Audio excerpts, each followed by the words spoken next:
2024. It's about 10 minutes till sunset, and I'm out here at Carlsbad Caverns National Park. If you recall, earlier this morning I was at Dallas-Fort Worth Airport for a different type of flight, for a run on the runway.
Well, as luck would have it, I was able to time my arrival within moments of the bat flight. So I got to see that, and now I'm heading on to my next destination.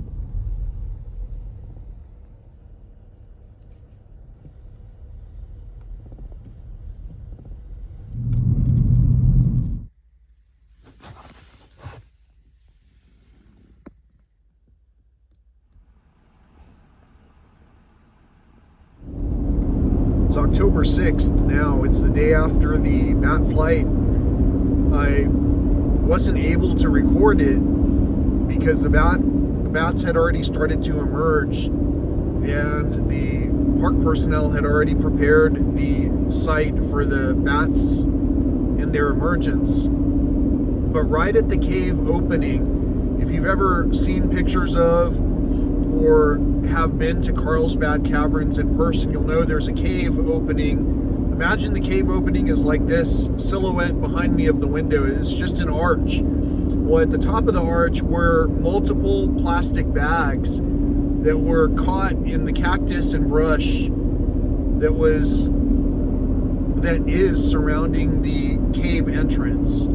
So, just as a heads up, the plastic that we use, especially the one-time use plastic that we use to package up our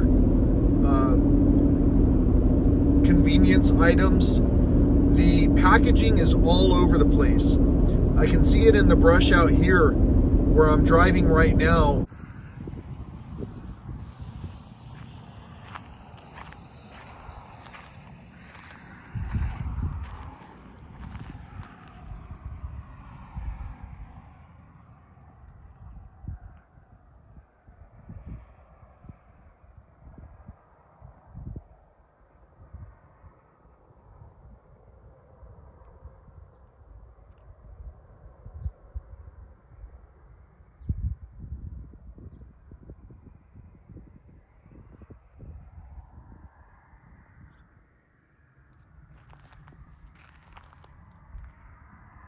I'm between Guadalupe Mountains National Park and El Paso, where I'm headed to bring you the next segment in the next episode that I'm going to present here.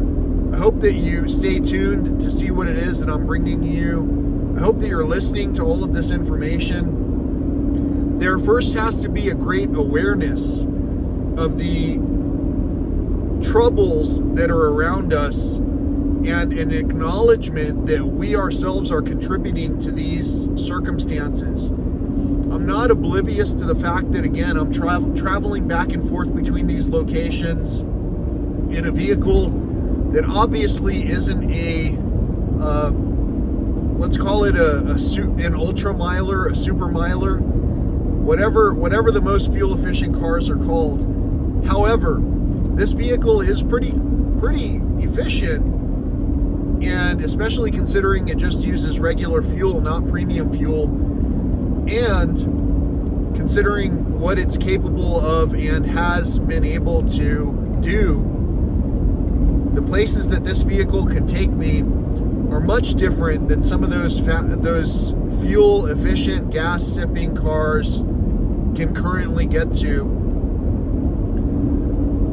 Anyway, none of us really has to justify what it is that we've done, why we're here, and all of that. They're just, again, I believe there needs to be an acknowledgement, and that acknowledgement sometimes is self-defeating because we reject all of the ideas and the ideals of peace in favor of supposed peaceful leadership. You know, when everyone has a system that they fall into and they consider that all of the bottom line only has to do with retirement and medical benefits rather than stockpiling health as wealth, well, then we start to kind of, there's a divergence.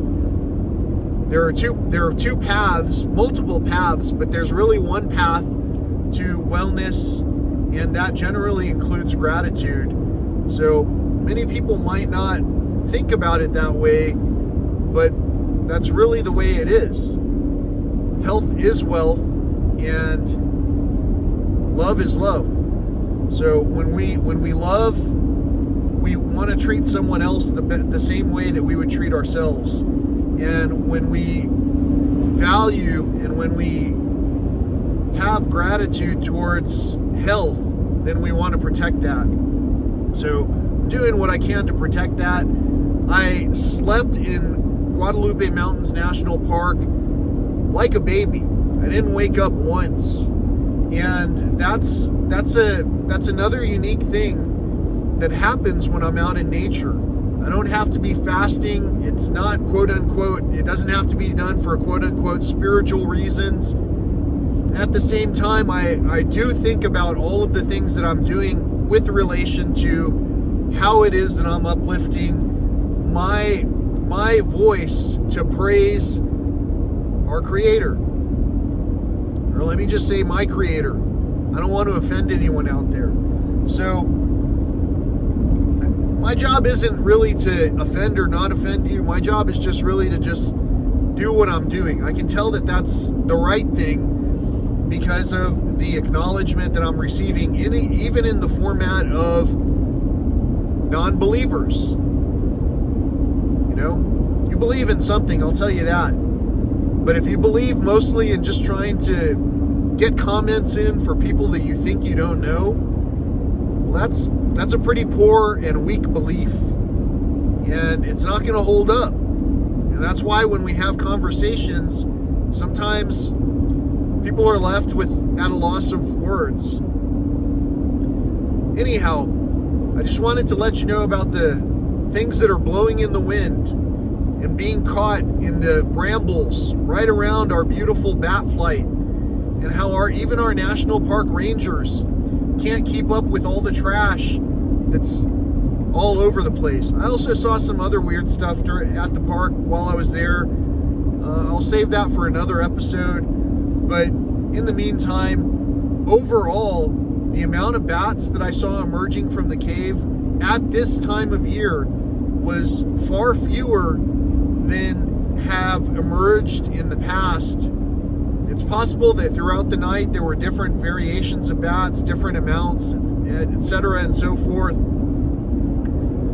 However, the bugs that were present at the amphitheater and even at Guadalupe Mountains National Park. And even as I look at what I'm encountering and, colliding with, there's nothing I'm hitting. I think I hit one butterfly, and I saw one lizard on the road that was alive. And it's been very slim pickings as far as seeing wildlife and all of the things that we were used to seeing when making these interstate drives not too terribly long ago, especially during these time frames.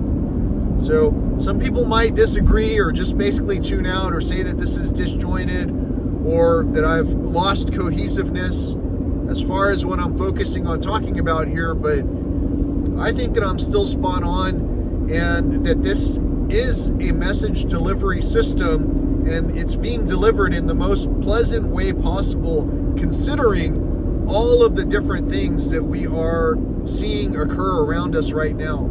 Did you notice any birds flying over? Any kind of hawks that were starting to look for any kind of morning prey? Have you seen any kind of vultures on the thermals? Have you seen anything in terms of what I normally would show you when I go to a place in the wild?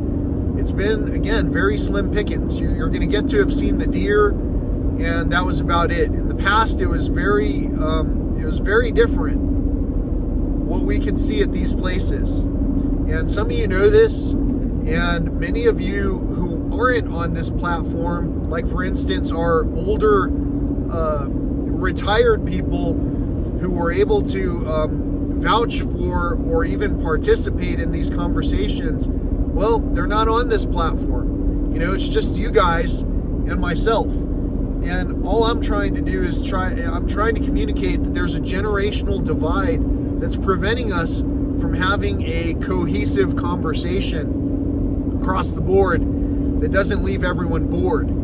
So I hope that all makes sense. Until next time, thanks again for subscribing, commenting, liking, all of that. And until next time, peace, love, and all that old school stuff.